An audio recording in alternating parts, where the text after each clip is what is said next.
take it away. The rockets work by we collect the sun rays and then we turn them into plasma, and then there's rockets on the back for whenever they're in flight, and then there's rockets on the bottom. Can you hold it up closer to the camera and like kind of spin it around for me? Yeah. Okay. Turn around. Okay, so there's a couple of ways. But you guys are like the guinea pig group because you're the first group. So I think that I'm going to ask everyone who talks to try to explain their idea in terms of at least two things, okay? One is where your power comes from. What's your actual power source? And two is what is your propulsion source? So what is actually pushing the spacecraft? I may add more things as we go, but I want you guys to think about that. And it's okay if you think about it out loud. Because that is pretty much the things that determine whether it will work. Actually, and as long as we're on that, I need to know what exactly is your goal. Are you going to try to go to the moon? Are you going to try to go to the stars? Because that will determine that will help us figure out what we mean by whether it works or not. Okay? And it's okay if you make it up on the spot. The point is to imagine and to put the ideas together. So I'll give you guys 30 seconds because this is a surprise for you. 30 seconds to talk amongst yourselves to come up with power source, propulsion source, and destination. I guess that's what I'm saying. All the rest of the groups talk about it with your group as well. Okay, and you all get a little bit. The rest of you. So and then the thing pushing forward is the plasma getting on the back and stuff. And can we just go Like there's gonna be like little weed tricks somewhere in this. I mean, Taco Bell's great, but the naked chicken jalapa is even not worth it. For the heat, and then but then it would melt, which is like I don't know. I mean, but the idea of this thing. This being a somewhat informal activity, I think I'll when you talk about these three things that we've just discussed, power source, propulsion, and destination, I don't obviously expect anyone to have like a fully thought through plan, but I'll try to use each of the ideas that are expressed to connect them to the real, the way things are done in the real world, so to speak. And I'll try to make it as directly connected as possible. So, for example, I heard someone mention cherry bombs, I think. Okay, which is I think it's either a chemical reaction or it's like a compressed gas. Both of those things are applicable to just to real propulsion. So I'll try to connect things as much as I can. Okay, go ahead. First team, and I need a name, some kind of name for your team or your vehicle or something. Bertha. Big Bertha. Big Bertha. Okay. Okay. So, what is your power source? Radiation from the stars. Okay. X radiation up here. So solar power, basically? Yeah. Okay, and what is your propulsion method? So basically, it tries to convert the UV rays and radiation into plasma, which then shoots out the back. So it's kind of like constantly being propelled forward by a lightning bolt. Okay, so you know what plasma is? Kind of. Okay, that's fine. Tell me. So it's this, like the neon signs you see along the road. That's like, I think isn't it some kind of superheated gas? Yeah, exactly. And even a fire in a fireplace is a plasma. So you're really. And what's your destination? Where do you want to go with this thing? We're just exploring, but we're going to a bunch of different stars to like collect power. Such as Alpha Centauri. Okay, so this is an interstellar vehicle. Yeah. Okay. I like it. I like the ambition. Now, have you ever heard of? Have you read recently about the plasma engine that NASA is sort of developing? It's called Vasimir, Vasimir. Oh yeah, I read about that. So the idea there is that if you heat up a gas some kind of gas to a high enough temperature, it will emit particles that you can use as thrust. So they go out the back, and your spacecraft goes in the other direction. Now, you are also on the right track that you need a lot of electricity to do that, because the electricity is used to heat the gas. The problem with that in real life is that in order to make that work, you need megawatts of power, which is hundreds of times more than has ever been generated in space. You have a good intuition on the actual mechanism of energy conversion. So with all kinds of propulsion, you have to take some source of energy like fuel or electricity or whatever and convert it to kinetic energy, which is pushing the spacecraft. Some engines do that using hydrogen and oxygen. Some do it using xenon and argon and other gases. And in principle, it could be done with plasma. It's never been done because the power demands are so great.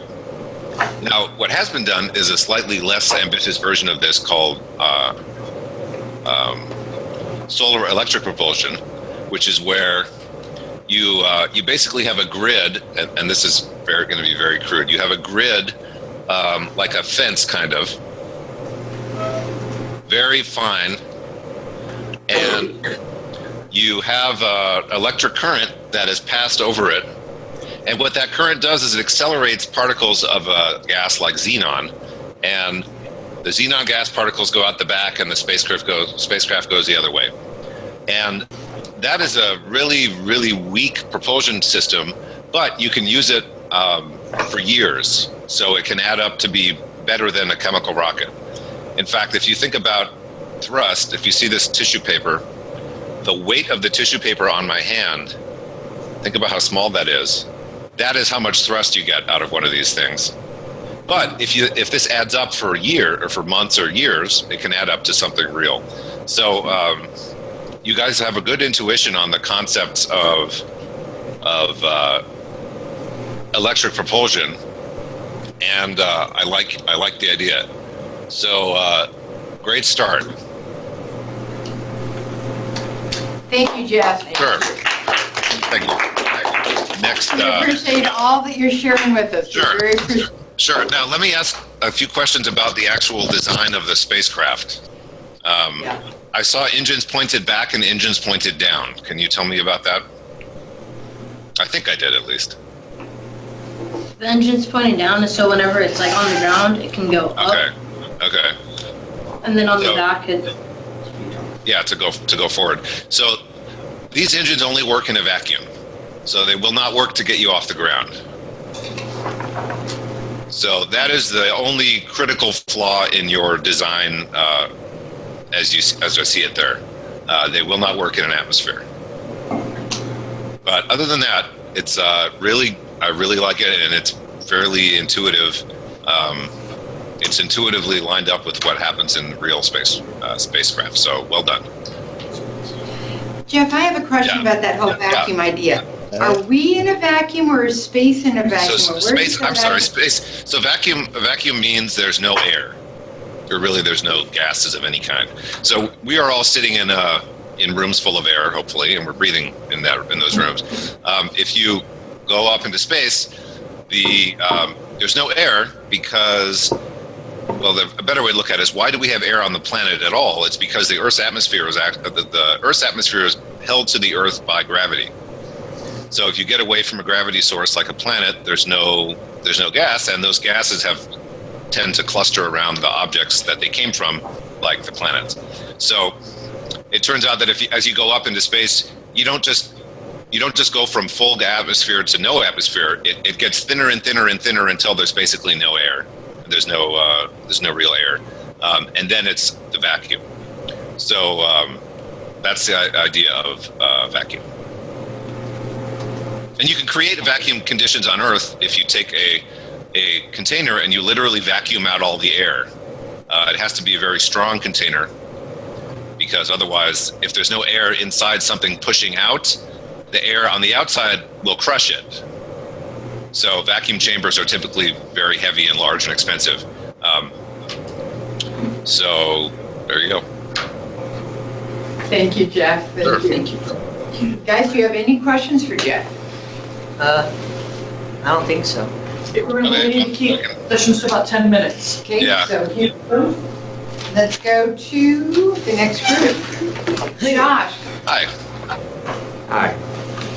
So this is my UFO, Okay. as I like to call it. Basically it just defies physics on how it flies Okay. through basically anti-gravity. Mm-hmm. How do you make that happen? Well, it just builds up gravity from nearby planets, and then when it's full, you can use that to thrust out the thrust. Okay. So this is the UFO, and so its propulsion source is anti-gravity, and how does it power itself? It builds up gravity from nearby places, like Okay. Earth's gravity or Moon. Interesting. So, okay, I like this. I like this because you started by. Oh, and where's it going to go? Probably as far as it can go, so probably like the nearest galaxy. Okay. We're going to say galaxies. So I really like what you've done here. You've basically said, forget about all current knowledge of physics. Just throw it out the window. I want to make something better that can go faster and farther. So there's a couple, and you're vague on the power supply, which is okay. Now, I'm going to put a question mark there. Now, let's talk about what anti-gravity means and if there's anything real in it at all and how we might get there. So, we live on the Earth. There's a couple of ways to think about leaving the Earth. You fly up, or imagine if you could take another Earth and put it right here. Well, then everything that's about here would just sort of float in the middle, right? Yeah. Because this planet would pull, this Earth would pull things that way, and this Earth would pull things that way, and they just sit there in the middle. And they'd float. Another way to think about this is if you were to drill down to the center of the Earth, and you weren't somehow, incinerated, you would float because you would be at the center of the Earth, and the gravity of the Earth would be distributed roughly equally in all directions. So you'd just float there, assuming you stopped in the middle. So now let's go a little bit deeper. So what is gravity? Where does it come from? In physics, there's four fundamental forces. There's gravity, magnetism, and two nuclear forces that hold atoms together called the strong force and the weak force. Okay, you can look those up.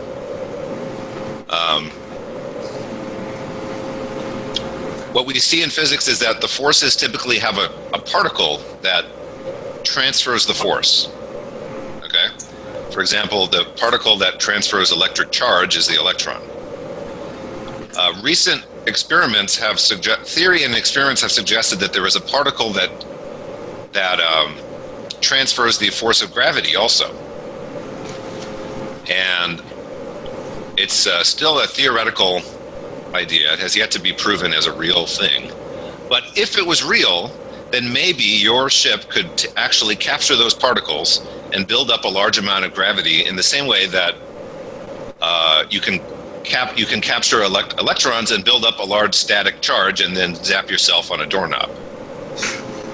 So what you have speculated, in your speculation, you have wandered into a field of theoretical physics that does not have a clear answer of whether gravity is transmitted by a particle or not. And if the answer is yes, if such a thing can be controlled the same way we can gather electric charge and zap people, and that's basically exactly the same way lightning works. It's just much more. Then maybe you could produce the kinds of propulsive forces necessary to travel to other galaxies. Now the problem is, if you put all that force into one push, into one impulse, you would flatten everything in the spaceship. If you could accelerate that fast, instantly you would just smash everything down to a thin layer of atoms.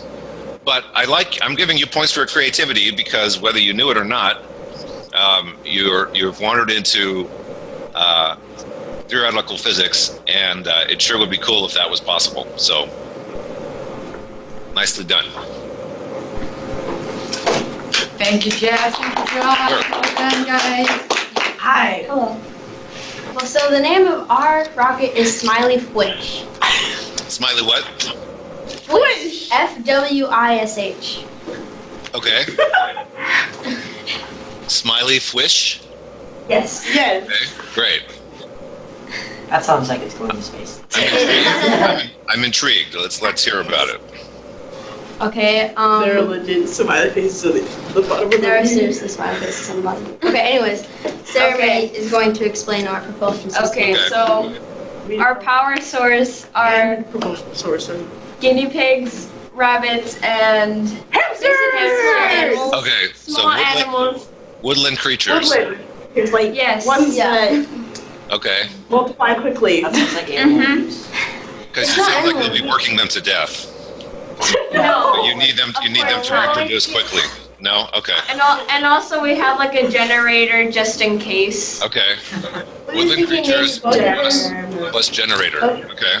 Yes. Yes. hmm And then Are you keeping them for food, or are you using them to generate energy?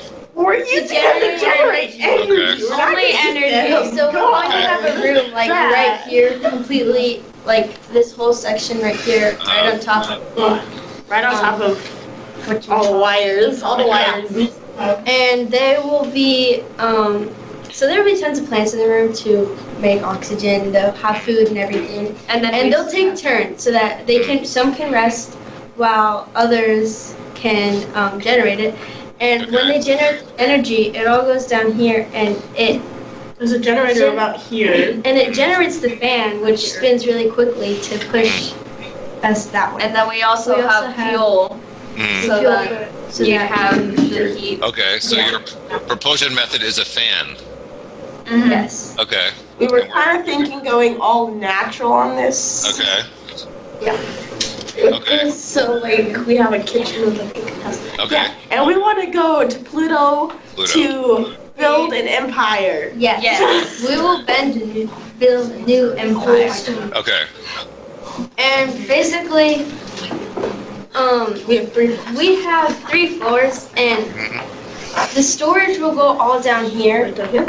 hmm With all the food, the extra oxygen, the water, anything else that we need.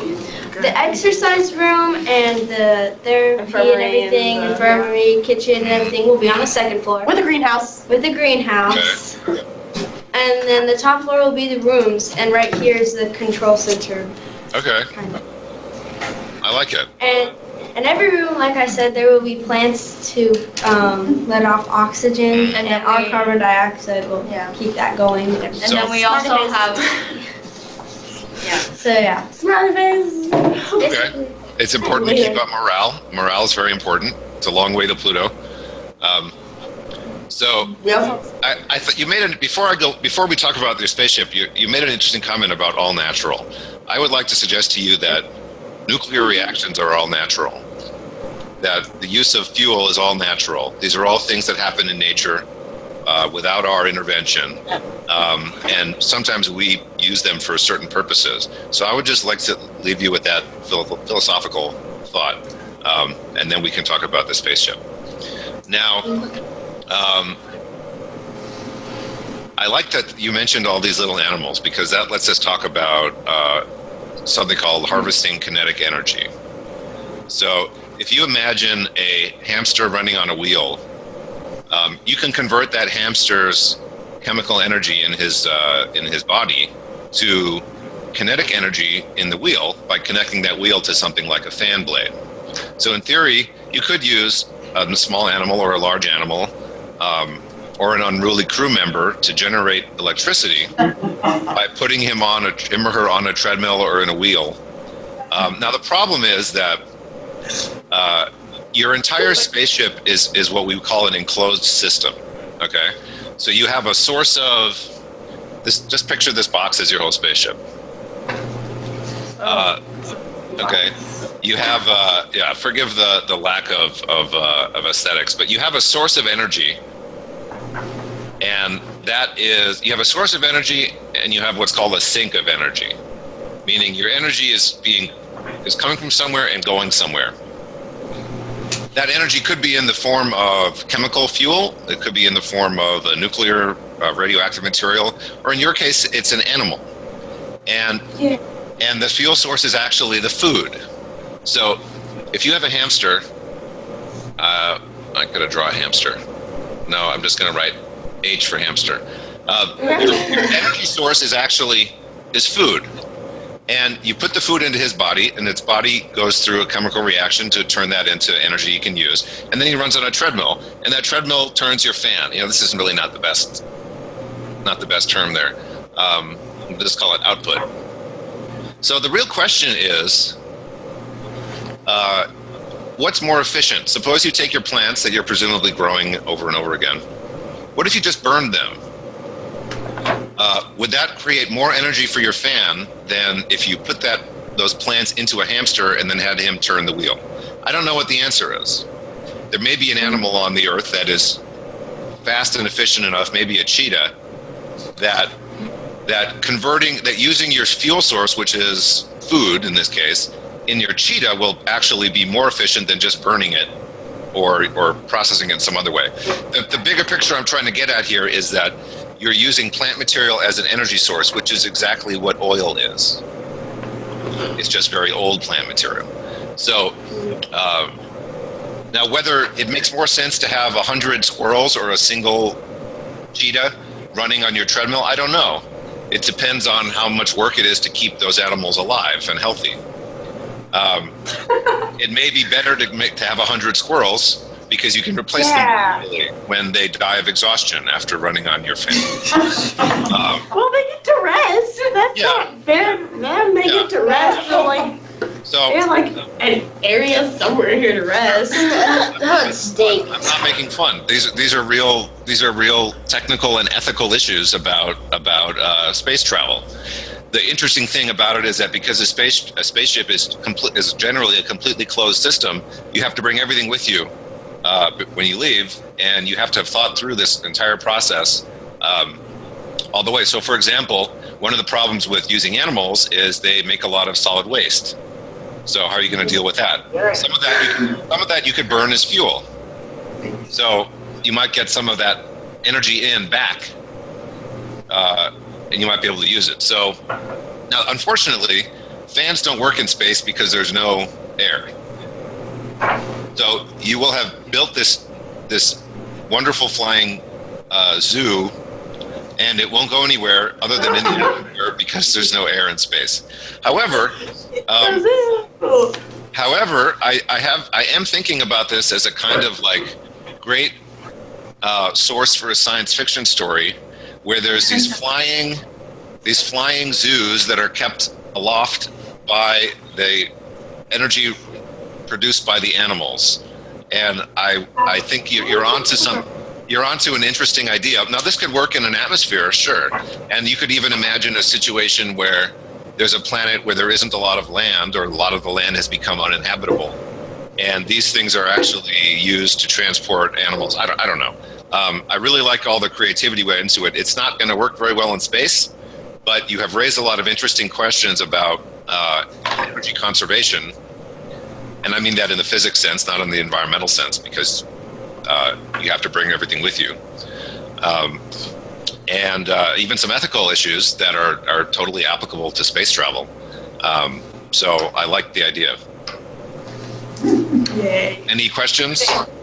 Any questions? Jeff, you're awesome. Thank you. Thank you. And we don't have to waste time clapping. I appreciate it, but we don't have to clap. We got other stuff. Hello. Hello. Okay, so this is the astrocone. Astrocone, okay. In the shape of an ice cream. It's the shape of an ice cream cone. Yeah. Okay. Actually, what are those drawings? Like, can you hold them up closer to the camera? Oh, okay. And they're just interior and exterior drawings. Okay. And weapon design. This other on the left side, on my left, I can't see that at all. Can you hold that Abby. to the camera? Okay. Then there's our weapon designs. Oh, weapons. Okay. Yeah. So since you have a weapon, we get to talk about that too. So I'm going to add weapon system here to make sure we talk about that. So where are you going with this astro cone? We are going to Pluto. We had originally thought of that, and We will fight them. yes, They don't have any weapons. Fight you. Okay. We're gonna have hamsters. You know, there's a lot of great stuff between here and Pluto. Pluto's not really worth fighting over. Yes, we want to build Something to an think empire. about. Okay. Pluto is very interesting to us. It is. Okay. There's also 5 moons. You guys could, anyway, you could show the moons anyway. We don't care about moons. So what's your power source? You can explain. So our power source is Coca-Cola, Okay. and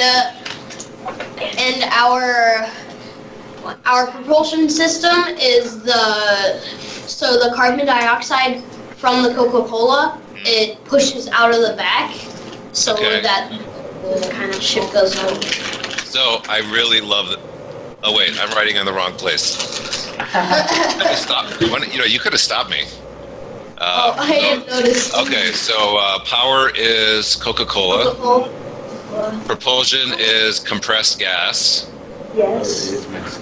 And destination is Pluto. And how does your weapon system work? Or what is it? Is that the cherry bombs? Yes. So We have the cherry bombs aren't on here actually, but there's the bubble gum turret. That's These are the bubblegum turrets. Mm-hmm. They make a saliva compound and chew gum with a machine and then shoot it. Okay. And Okay. this is a sprinkle grenade launcher. Okay. Gum and sprinkles. Good. yes, Sounds deadly. yes, very deadly. This is awesome because we get to talk about, we get to talk about sugar. I'm sensing a theme here in sugar. Yeah. Now, the interesting thing is that sugar is one of the most incredible things in the universe. It is, seems to be the best way for biology to store energy. And that is really important because without energy storage and use, biology doesn't happen and nothing lives. Sugar is used by everything from bacteria to trees to us in various forms. And it's totally reasonable to start with that as your energy source. Coca-Cola especially, as you may know, has a ridiculous amount of sugar in it. Not suitable, in my opinion, for human consumption. Well suited for propulsion and other applications requiring huge amounts of energy. We typically think of fuels using an idea called energy density, which means how much useful energy can you get out of a certain amount of stuff. So, for example, jet fuel has a higher energy density than gasoline. Coca-Cola has a higher energy density than green tea. Green tea might have a little sugar, I don't know, but certainly a lot less than Coca-Cola. If you had to pick a soft drink as a fuel, you couldn't do any better than Coca-Cola. Now, and every living thing on the universe knows how to use Coca-Cola. Knows how to use sugar and could probably digest Coca-Cola. Now, compressed gas. So you're talking about how your propulsion, you use compressed gas as an example. Now that's a good idea because if you take a gas and you compress it and put it under pressure, which is what that word means, you're taking energy from, let's say, your fuel plant and you're putting it into the gas. It takes energy to compress it. That is the energy you get later that you get out of it when you release the gas. So you are very literally storing energy by pushing the gas molecules together that then you can let out in space or whatever. And that would work in space because you are not actually pushing against anything. Unfortunately, fans have to push against air that's already on the outside.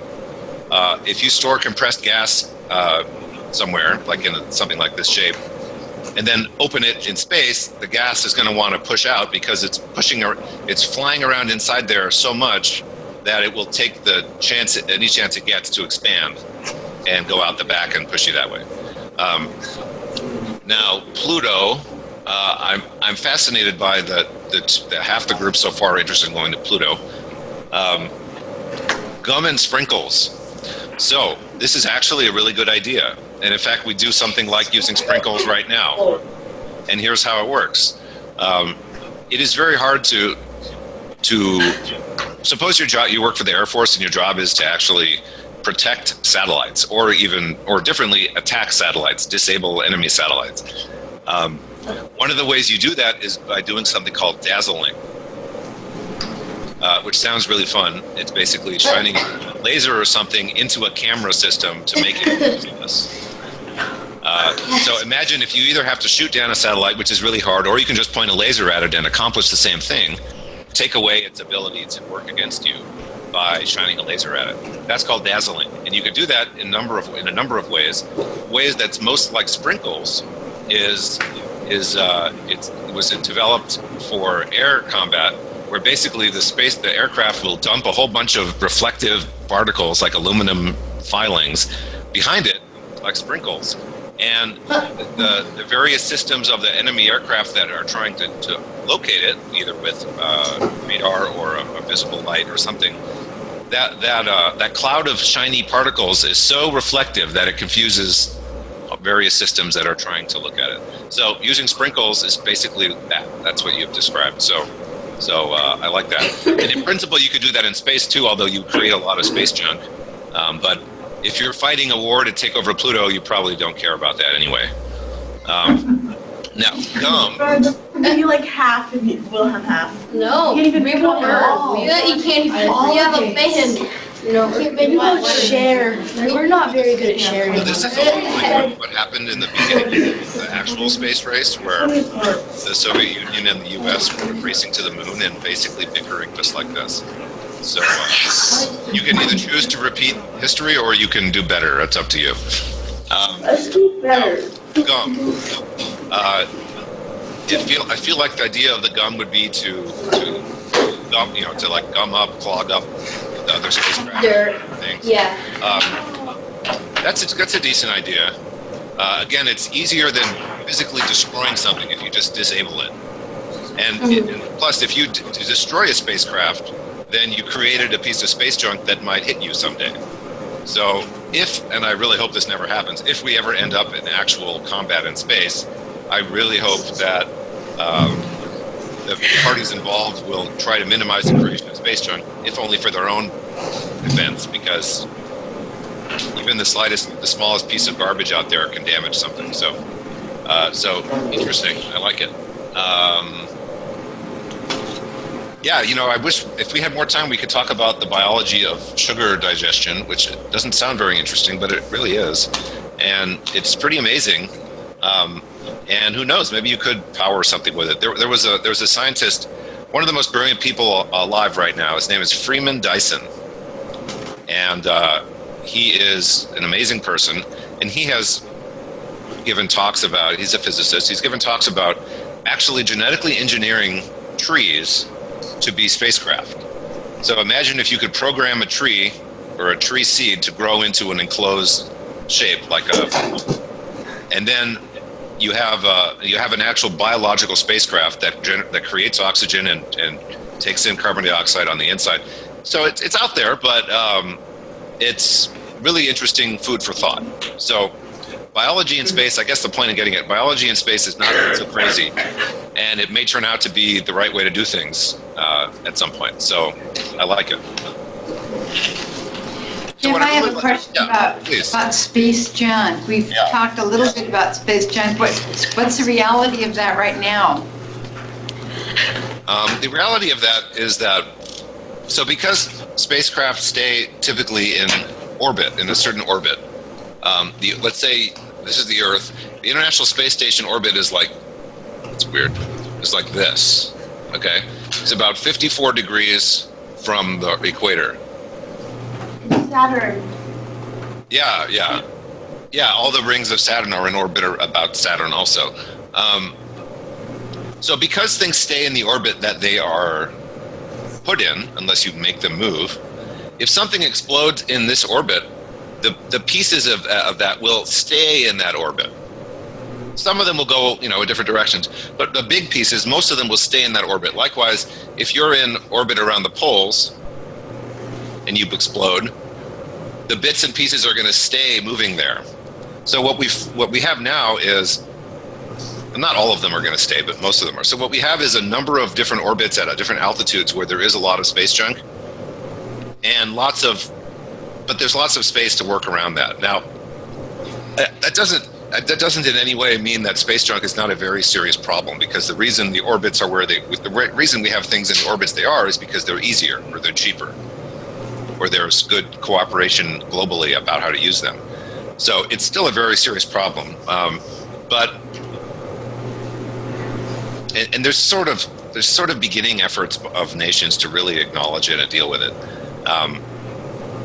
but it's a big issue. So I really hope that humanity is not so short-sighted as to create so much space junk as it actually affects our ability to go into space. But humanity has done some pretty stupid things in the past. So I challenge you to grow up and do better than that. Amen. Amen. Thank you, Jeff. Any questions from this team for Jeff? Well, we also made like TIE fighter kind of things. So they're basically oversized cherries that have the same mechanism with the sprinkles on them, and laser guns. So, yeah. Okay. So you're talking generally about deployable spacecraft. Now, trying to think if that's been done. The interesting thing about that is that in this, we just talked about orbit, so that's a great next topic. When you're in an orbit around the Earth, you're moving at least 17,000 miles per hour. Okay. Now, that means everything inside your spaceship is also moving that fast. So if you are, let's say this is your spacecraft, and this is your deployable. Okay. You're moving together around the Earth like this, and you deploy this. For this to go anywhere really far away from this is going to be really hard, because it already has 17,000 miles an hour of speed in this direction. Okay, so what we're finding is that deployable spacecraft are not typically capable of going far away in different directions than where they deployed from for now. But where we are seeing them as potentially useful as, let's say you're on the space station and you deploy a little tiny thing that can go and take a look at a different part of the space station for you. That is within reason and within technological possibility. But we're a long way from having deployable spacecraft like TIE fighters that can just go off another direction.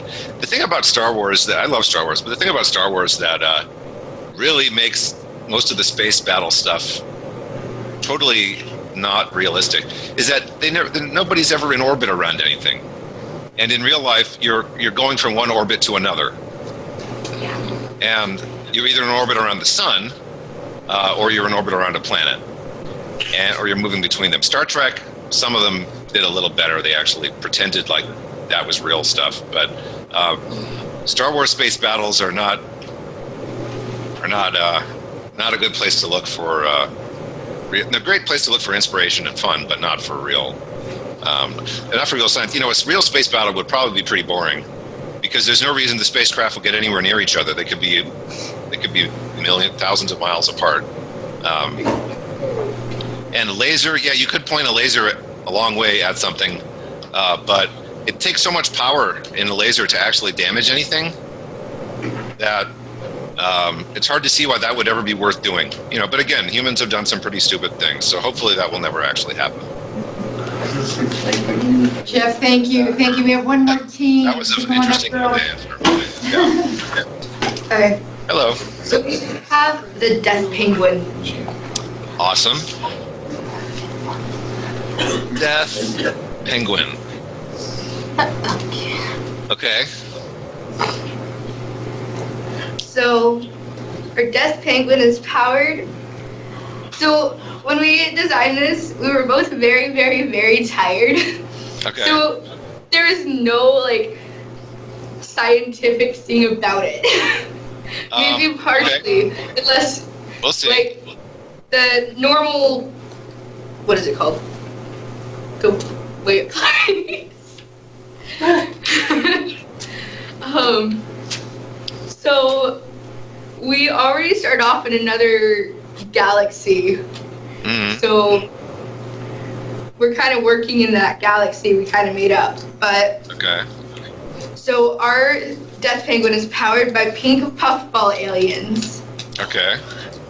That work somewhat like whatever the Animals.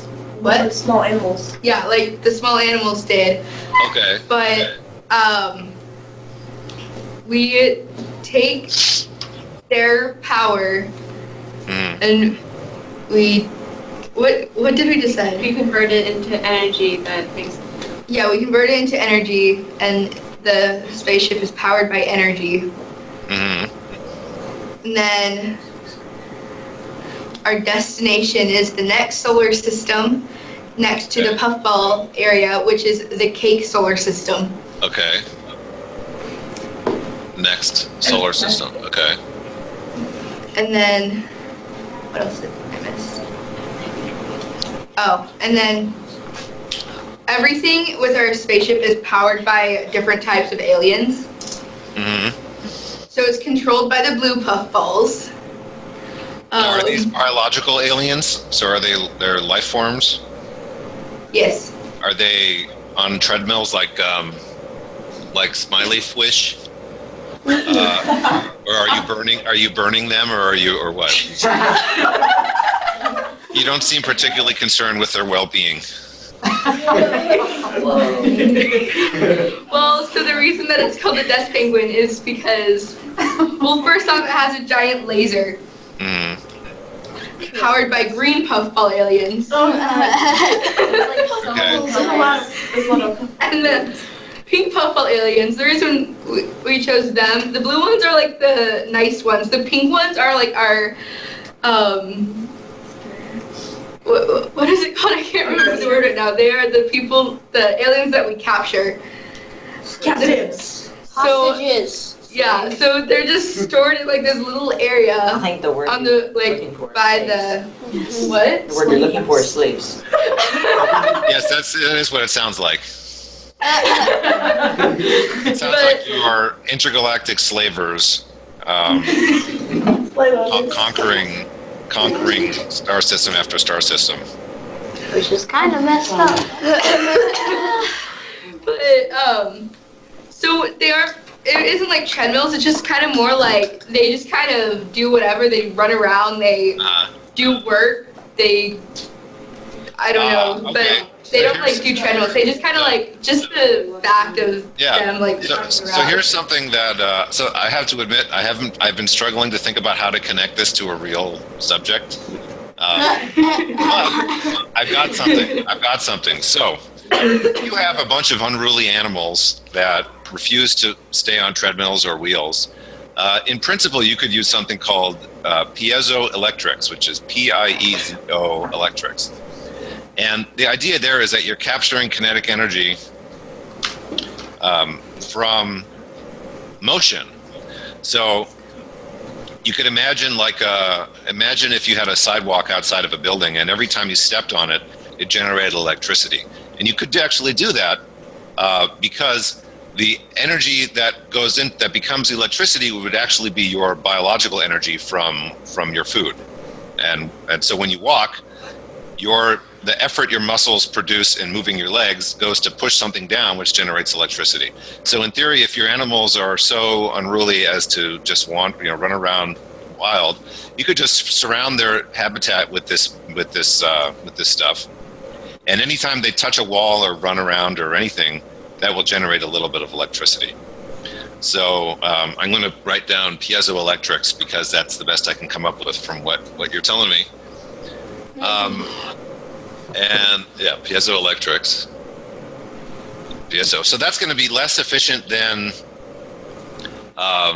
animals running on treadmills, and it may even be less efficient than just burning them, which you may want to investigate, considering how little you care for their health and safety.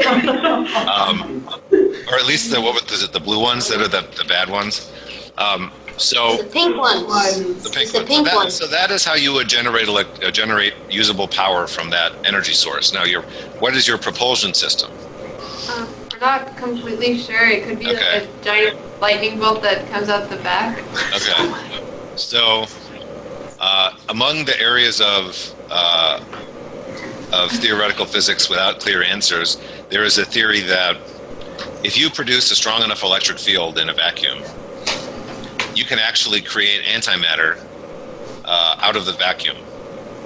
So, if these let's say these aliens are really energy dense, they're so energy dense that you burn them and you get huge amounts of energy. And you use that to create an electric field. In principle, you can actually literally create out of the vacuum regular energy, regular particles, and antiparticles, which then will annihilate into a huge amount of energy that can be used for propulsion. So if you look up antimatter annihilation, you will read some really cool stuff. But in principle, if you have a high enough electric field, that will happen. I don't know if that has ever been proven, but that's the theory. So I'm going to leave a question mark for your propulsion, although I like this idea of burning these horrible aliens and using their energy to create antimatter. So, looking across all of these, I really like the imagination that went into all of them, whether they were based on real physics and propulsion, and or somewhat more speculative. I wasn't sure what to expect for today's session, but I like the variabilities. I think that the system that's most likely to work is, well, what do you all think? Let's have a show of hands, and you can't vote for yourself. Oh, dang it. Then I'm not voting. So who thinks Big Bertha is the best, is the most likely to work? 1, 2, 3. Okay, 3. Who thinks the UFO is most likely to work?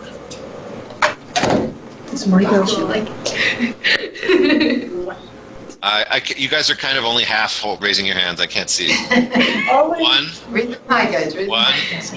And I'm trusting you all that you're not voting for yourselves. 1. Okay. What about the smiley? 2. Okay. What about the smiley fish?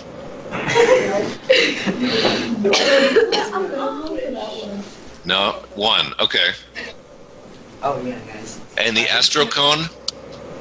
Smiley fish. 2, 3, 4. Is that your? None of you are voting for yourselves? No. Okay. No, they're not. 4. Where's Smiley Fish? Okay. And the death penguin? We got 1. one in the We got 1. Okay. Oh, Okay. I'm gonna have to add the teacher. I'm gonna put a vote in for Big Bertha. Okay. So we're gonna add Big Bertha to 4. I'll leave Big Bertha. Oh. 34. So, I think the most likely spacecraft to work is Big Bertha. And the reason is that the use of solar power to accelerate, to energize a gas like plasma, a gas to either a plasma state or something close to that, has been demonstrated. And so far, that is the most likely to work. Now, I do like what's interesting here to me is there's three ideas that use biology. And that is not typically considered for real life applications, but there's not really, it's not really a good reason for that. So and it's typically because space exploration began much earlier than the modern understanding of biology. Maybe that's not exactly true, but so biology is not typically considered part of it. So I really want to encourage all of you to think about the biology component, and not just how humans stay alive, but using actual biology in space vehicles. So that's that. I think this has been a really interesting exercise, and any questions about any of this? Yeah. What was your favorite one? You can be brutal, it's fine. Sure. My favorite one, I think, was actually it's somewhere between the adorable woodland creatures and the junk food. And I'll tell you why. Because the idea of using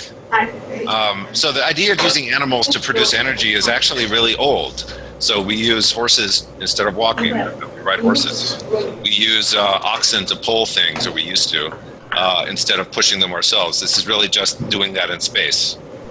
Using the biology of animals, which is better suited for producing large amounts of output power, to accomplish things. So whether it ever works out that it makes sense to do that in space is another question. I don't know, but whether you realize it or not, you're continuing the human, throughout all of human history, the tendency to use animals wherever it makes sense, to make up for a lack of strength or whatever in the human body. So I think that's pretty cool. Plus, you can eat them. Now, the junk food, the astrocone, that's kind of taking that biology idea even deeper by looking at by thinking about sugar as a fuel, and it is a fuel for all of biology, and so it makes sense that it could be a fuel for spacecraft, maybe. So here's another idea. So one thing that cows do really well is they convert sugar into methane. So cows eat a lot, and they fart a lot. And methane is a highly flammable gas. So it is not completely crazy to use a cow to generate fuel.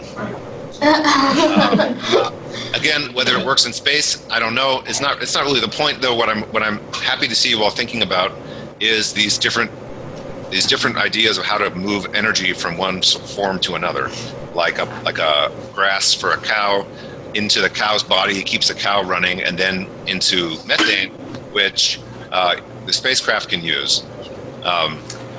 So there's a lot of So, and if you have no methane that you bring with you, if for some reason you need methane, a cow is as good a thing as any because it's a renewable source of methane. I mean, it's kind of getting far away from spacecraft and space exploration.